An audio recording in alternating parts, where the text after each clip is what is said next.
Hiya.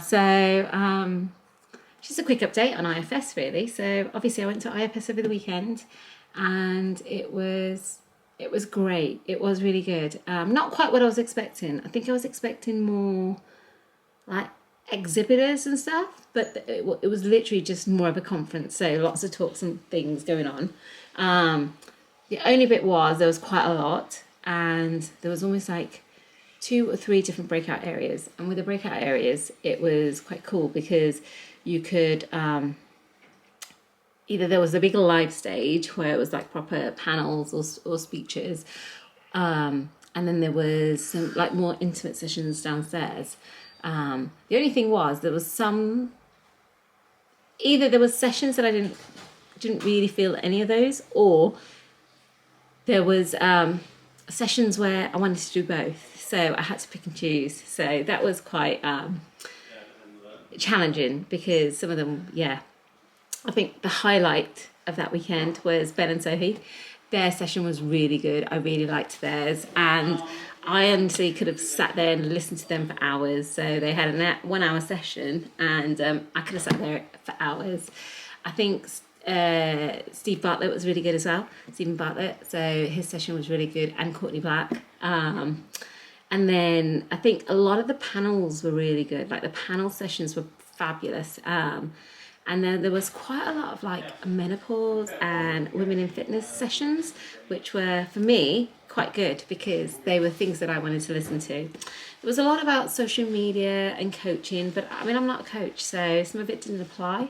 But yeah, overall, great weekend. Would I do it again? 100%. But it was really good. Like just so many different things, so many different events, so many different speeches. They had a couple of nights. I didn't really go to them. I went to one, felt really out of place, and left quite early, to be honest. And I'm not a massive drinker these days, so it's not something that I wanted to do, especially with the morning sessions. I wanted to make sure I made the most of the weekend. And Brighton was lovely. Like, it's a great location, right on the sea. So that was a lovely, like 10-minute walk to the conference centre from where I stayed in the hotel. So yeah, all in all. And here's a bit of a snippet of my whole weekend.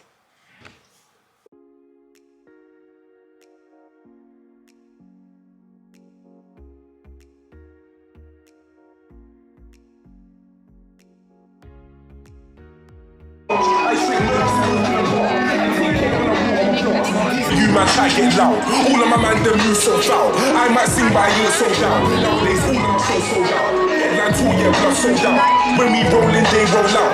I'm so London, I'm so south. Through the Thank you. What didn't you get out in the first book, Happy Sexy Millionaire, that you felt like you needed to do this? So this book is really... So, for any of you that don't know, my name's James Smith, I'm 34. Been a personal trainer nearly 10 years. I'm a dog lover, a coffee snob, and a keeper of interesting facts. At the moment, also, I want to be a YouTuber. Now, I'm here to share with you some insights that I think could change your life forever. The first one of which, this is not a 3-hour talk. I know I'm... Alright, good. Don't. Because I can promise you now, tomorrow will 100% be the best party on the beach because I'm hosting. And it's going to be good music. None of this techno bullshit. All right.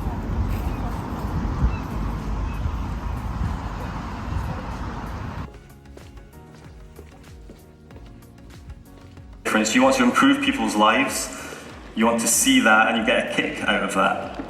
That's why you're here.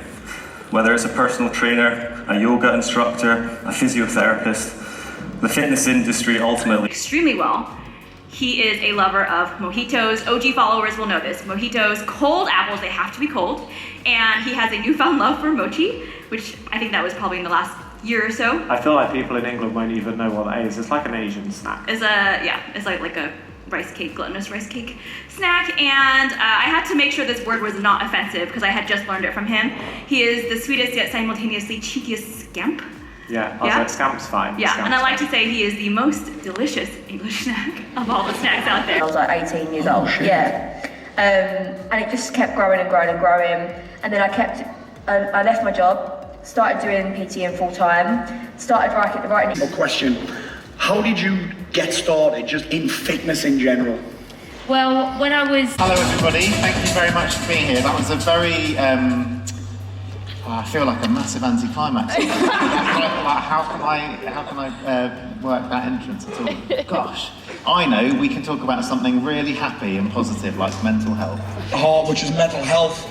If you don't know about me, 2014 had a very successful business, lived in Marbella, ended up suicidal, rock bottom, diagnosed with bipolar disorder. I kind of went through this transition out of extremes of the fitness industry and into a more of a holistic space at a similar time, and we noticed each other posting a lot of similar content, and really the vibe was, hey, like, we're stronger together, we can have bigger impact. So similarly to Charlie, I also have gym floor experience. I started working at Pure Gym actually, and worked there for several years before moving over to a bodybuilding gym, and I then moved online into... You are. And the unfortunate thing for me now is I probably spent so many years with low-level estradiol, which if any of you attended Emma and Amelia's talk yesterday, you got a little overview on that. But estradiol is one of our many estrogens. Estrogen is... Should people get comfortable with the ups and downs and avoiding and knowing how to manage those thoughts instead of running away from every fucking thing all the time? Why can't you just look at a post and go, oh.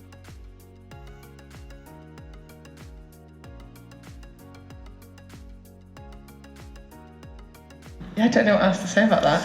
Go ahead. Okay, thanks. I'm Amelia. I am also an online coach and nutritionist. I run a team of 10 coaches and we help people to develop their relationships with food or their body image in some way. I also run a mentorship and again, EIQ Nutrition with this incredible person here. Thanks. Okay, well, you know, we've done a lot of prep on the panel. Shakira, do you want to start? Yes, hello, my name is Shakira Akapusi. I'm founder of Strong Like Mum, so I'm actually a mum of 4, and I specialise in pre and postnatal exercise, but primarily I like to try to shatter the stereotypes of motherhood. So when I was pregnant the first time, my eldest is now 8, I was constantly told of all the things I would never do again, and I used to be an athlete and a runner, just an athlete and a runner, and constantly told of all the things I'd never.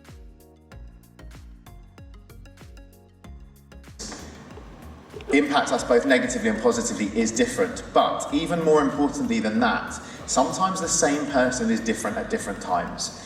And so to me, it's not necessarily about what you're doing, it's about having the tools.